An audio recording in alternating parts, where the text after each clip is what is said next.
Hello friends, आज हम बात करेंगे कुछ इंपॉर्टेंट चीज़ें जो एंजियोप्लास्टी पेशेंट्स को ज़रूर करनी चाहिए, यानी कि must do things in angioplasty patients. इनको नहीं करेंगे तो गलत साबित होगा और लॉन्ग टर्म नुकसान करेगा। टॉपिक पर जाने से पहले जो लोग हमारे चैनल पर नए हैं उन्हें रिक्वेस्ट करूँगा कि चैनल को सब्सक्राइब करें, वीडियोज़ को लाइक और शेयर करें। जो भी मेडिकल एडवाइस आपको दी जाती है एंजियोप्लास्टी के बाद, चाहे वो पानी ज़्यादा लेना है, एक्सरसाइज रेगुलर करना है, खाने पीने का ध्यान रखना है, दवा रेगुलर लेना है, रेगुलर फॉलोअप्स के लिए आना है, ये सारी चीज़ों को एक लिस्ट बनाकर ध्यान रखें। इसको इग्नोर मत करिए। लोग कई बार क्या है, इसको इग्नोर करते हैं, ध्यान नहीं देते हैं और उनको लगता है कि कैजुअली हाँ डॉक्टर्स तो बोलते रहते हैं, उनका काम है बोलना। तो ये मिस करना बड़ा मुश्किल क्रिएट कर सकता है आपके लिए, क्योंकि एंजियोप्लास्टी के बाद एक छोटी सी मिस्टेक भी कई बार बहुत डेंजरस हो सकती है, क्योंकि ये सारे केसेस में एटलीस्ट पहले 6 महीने तक स्टेंट का कंडीशन बहुत सेंसिटिव होता है। उस समय उसमें क्लॉटिंग होने का सबसे ज़्यादा चांस होता है। स्टेंट में जो भी क्लॉटिंग या प्रॉब्लम होती है वो पहले 6 मंथ्स में होते हैं। तो इस दौरान अगर आप लापरवाही करेंगे, डॉक्टर के निर्देशों को फॉलो नहीं करेंगे, उसमें प्रॉपर ध्यान नहीं रखेंगे, दवाइयों को मिस करेंगे जो कि सबसे इंपॉर्टेंट चीज़ है, तो फिर आपके लिए प्रॉब्लम्स क्रिएट हो जाएगी। तो यानी सेकंड मोस्ट इंपॉर्टेंट चीज़ ये है कि आपको दवाइयाँ मिस नहीं करनी है, खासकर खून पतला करने की दवाइयाँ। खून पतला करने की दवाई का असर अगर 24 घंटे भी चला जाता है तो स्टेंट में क्लॉटिंग होने का चांस कई गुना बढ़ जाता है, 4-5 गुना बढ़ जाता है। वैसे तो स्टेंट में क्लॉटिंग आने का चांस खाली 1 to 2% होता है, रीब्लॉकेज का चांस खाली मेडिकेटेड स्टेंट में 5 to 6% होता है। लेकिन अगर आप लापरवाही करेंगे और आप खून पतला करने की दवा सही समय पर नहीं लेंगे तो क्लॉटिंग का चांस बढ़ जाएगा और प्रॉब्लम्स होने का चांस भी बढ़ जाएगा। तो आपको कोशिश ये करनी है कि आपको दवाओं में लापरवाही नहीं करनी है। खून पतला करने की दवा, बीपी की दवा, शुगर की दवा, कोलेस्ट्रॉल की दवा, ये सारी ही दवा इंपॉर्टेंट है। इसमें कोई भी दवा बिना डॉक्टर को पूछे या डिस्कस किए बंद या मिस नहीं करनी चाहिए।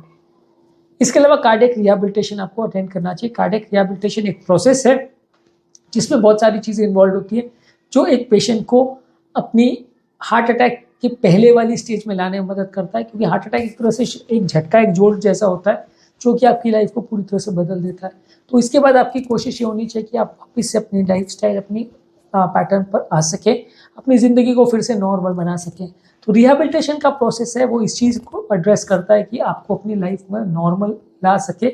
इसमें आपकी एक्सरसाइज, आपके दिनचर्या को मैनेज करना, आपकी मेडिसिन को मैनेज करना, आपके फॉलोअप्स को मैनेज करना, सारी चीज़ें इंक्लूडेड है। लोगों को ये लगता है कि हमने खाली मेडिसिन ले ली, बस बात खत्म हो गई, अब क्यों माथापच्ची करना, ये सब चीज़ों को लोग को लगता है कि ये सब फालतू की चीज़ है, इस पर फोकस करने की कोई ज़रूरत नहीं है, पर ये बहुत इंपॉर्टेंट है। आप अगर एंजियोप्लास्टी के बाद अगले दिन से डायरेक्ट मैराथन दौड़ने की कोशिश करोगे तो आपको परेशानी होगी, बॉडी साथ नहीं देगी। तो हार्ट अटैक के बाद फिर से अपनी बॉडी को उस लेवल पर लेके आना जहाँ पहले थी, उससे आगे लेके जाना, उससे बेटर करना, इस प्रोसेस को रिहैबिलिटेशन में इंक्लूड किया करते हैं। इसके अलावा आपको हार्ट हेल्दी डाइट लेनी चाहिए, यानी फल सब्जी ज़्यादा लेनी चाहिए, होल ग्रेन्स लेना चाहिए, फैट फ्री प्रोटीन्स लेना चाहिए, फाइबर और ओमेगा 3 फैटी एसिड्स वाली चीज़ें ज़्यादा लेनी चाहिए और हेल्दी बॉडी वेट मेंटेन करने का प्रयास करना चाहिए। वज़न नहीं बढ़ने देना चाहिए। बहुत कम वज़न भी नुकसानदायक है, बहुत ज़्यादा वज़न भी नुकसानदायक है। दोनों ही तरफ अगर आपका झुकाव होता है तो प्रॉब्लम होती है। तो आपको ये कोशिश करनी है कि आपका वज़न अच्छा मेंटेन रहे और उसमें प्रॉब्लम ना हो। इसके अलावा हर व्यक्ति को एक्सरसाइज करना आवश्यक है। जो रिकमेंडेड फिजिकल एक्टिविटी आपकी ओवरऑल परफॉर्मेंस के हिसाब से है वो आप डॉक्टर के साथ डिस्कस करिए और एक्सरसाइज करना अगले दिन से ही चालू कर दीजिए। यदि बहुत ज़्यादा सांस फूल रही है या कुछ स्पेसिफिक प्रॉब्लम आ रही है एक्सरसाइज के दौरान, तो आप डॉक्टर के साथ डिस्कस कर सकते हैं कि मुझे प्रॉब्लम आ रही है, इसका निवारण करें। लेकिन एक्सरसाइज करना आवश्यक है और हर एक व्यक्ति को करना आवश्यक है, क्योंकि इसके बिना आपका लॉन्ग टर्म रिहैबिलिटेशन कंप्लीट कभी भी नहीं होगा। इसके अलावा आपको कोशिश ये करनी है कि आपको मेंटल स्ट्रेस लेवल्स को कम करना है। रिलैक्सेशन एक्सरसाइज, योगा, प्राणायाम, डीप ब्रीथिंग एक्सरसाइज, ये सारी चीज़ आपके दिमाग के तनाव को कम करता है। जितना दिमाग पर स्ट्रेस होगा उतना आपको प्रॉब्लम्स होने का अंदेशा बढ़ जाएगा। मेंटल स्ट्रेस को आपको कम करना चाहिए और इससे आपका हार्ट अटैक रिलेटेड प्रॉब्लम्स होने का चांस, स्टेंट में प्रॉब्लम्स या कॉम्प्लिकेशंस होने का चांस, सब कुछ कम हो जाएगा। स्ट्रेस को कम करने के लिए टिप्स या इरिटेबिलिटी या चिड़चिड़ापन को कम करने के लिए टिप्स पर ऑलरेडी हमने काफ़ी वीडियोज़ किए, आप हमारे चैनल पर देख सकते हैं। इसके अलावा आपको ब्लड प्रेशर को मॉनिटर करना चाहिए। अगर आपका ब्लड प्रेशर आप रेगुलर बेस पे मॉनिटर करते हैं तो इससे आपका ब्लड प्रेशर के फ्लक्चुएशन रिलेटेड कॉम्प्लिकेशन, खासकर लो बीपी में स्टेंट में क्लॉटिंग होने का चांस, हाई बीपी से हार्ट और किडनी को डैमेज होने का चांस, ये कंपेरेटिवली कम हो जाता है। ब्लड शुगर को आपको रेगुलर मॉनिटर करना है। शुगर या ज़्यादा या कम हो, दोनों ही नुकसानदायक है और आपके हार्ट को अफेक्ट कर सकता है एडवर्सली। कोलेस्ट्रॉल लेवल्स को आपको मॉनिटर करना है। ये सारी चीज़ों को आप रेगुलर मॉनिटर करेंगे तो आपको प्रॉब्लम्स होने का चांस कम रहेगा। इसमें लापरवाही मत करिए।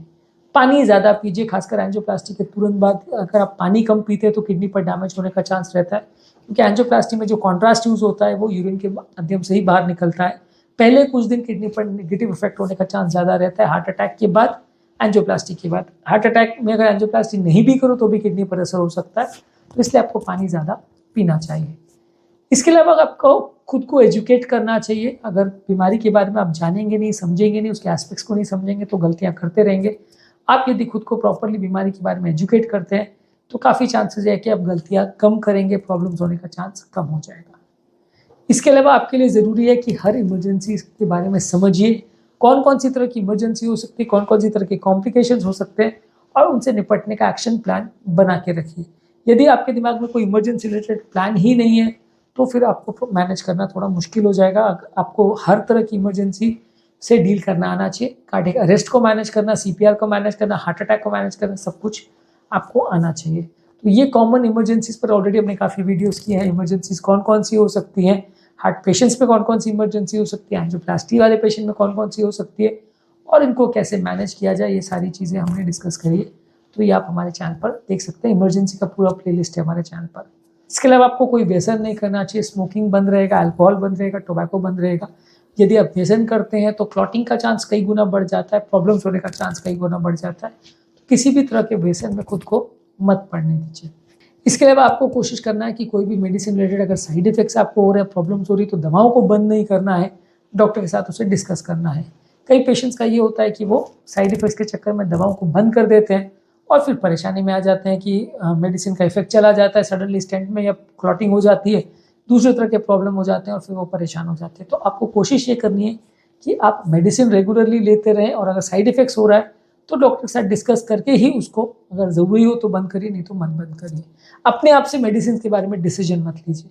मेडिसिन एक बहुत ज़्यादा क्रूशियल चीज़ है, और पहले 6 महीना मान के चलिए कि पेशेंट का सर्वाइवल मेडिसिन पर ही चलता है। तो मेडिसिन में लापरवाही एंजियोप्लास्टी के तुरंत बाद बिल्कुल नहीं करना चाहिए। एक बार 6 महीने साल भर हो गया और पेशेंट सेटल हो गया, सब कुछ ठीक हो गया, तो फिर धीरे धीरे करके आप एडजस्ट कर सकते हो। पर जहाँ तक पॉसिबल है मेडिसिन में गड़बड़ ना करें तो ज़्यादा अच्छा है। इसके अलावा मेंटल रिलैक्सेशन टेक्निक्स करिए, डेली एक्सरसाइज करिए, खुद को रिलैक्स करने का प्रयास करिए, सूर्य नमस्कार, योगा, मेडिटेशन, ये सब करिए। इससे भी आपका ओवरऑल स्ट्रेस लेवल्स कम होगा और हार्ट के लिए ये फ़ायदेमंद रहेगा। अगर एंग्जाइटी और डिप्रेशन जैसी साइकेट्रिक बीमारी है तो उसे भी इग्नोर मत करिए। ये बीमारियां भी हार्ट पेशेंट्स में काफ़ी कॉमन है, खासकर हार्ट अटैक और एंजियोप्लास्टी के बाद।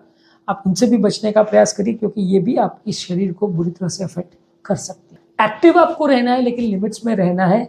आप ऐसा नहीं कर सकते कि अगले दिन से आप मैराथन दौड़ना चालू कर दो बिना अपनी स्टैमिना को टेस्ट किए। ओवर एग्जर्ट नहीं करना है, धीरे धीरे करके स्टैमिना को बढ़ाइए, तो वो ज़्यादा हेल्दी है।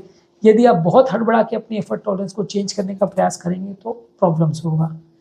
इसके अलावा आपको अगर कोई भी इमरजेंसी होता है तो उससे रिलेटेड एक एक्शन प्लान होना चाहिए, और इमरजेंसी के सारे कॉन्टैक्ट नंबर्स और अपनी इमरजेंसी रिलेटेड कॉन्टैक्ट डिटेल्स आपके पास होनी चाहिए।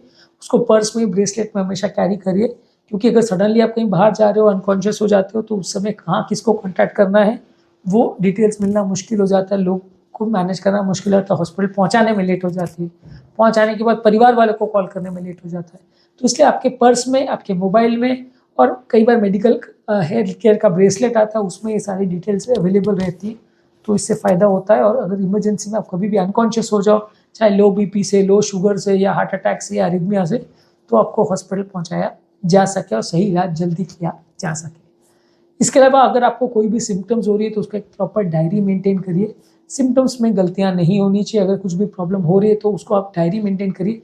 कई बार क्या होता है कि आपको छोटा मोटा कोई भी प्रॉब्लम आता है और 6 महीने बाद या साल भर बाद जब डॉक्टर पूछता है कि आपको चक्कर कितने बार आया था, या दर्द कितने बार हुआ था, या कभी ऐसा हुआ था कि तेज़ दर्द हुआ या कुछ प्रॉब्लम हुआ, तो आप सब भूल चुके होते हो। आपको लगता है साहब एक बार हुआ था, नहीं हुआ था, भूल जाते हो।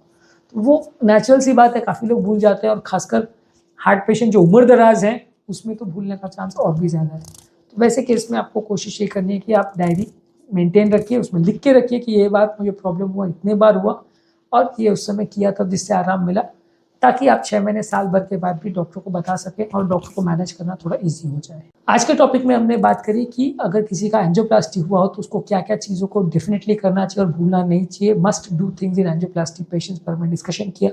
जो लोग हमारे चैनल पर नए हैं उन्हें रिक्वेस्ट करूँगा कि चैनल को सब्सक्राइब करें, वीडियोस को लाइक और शेयर करें।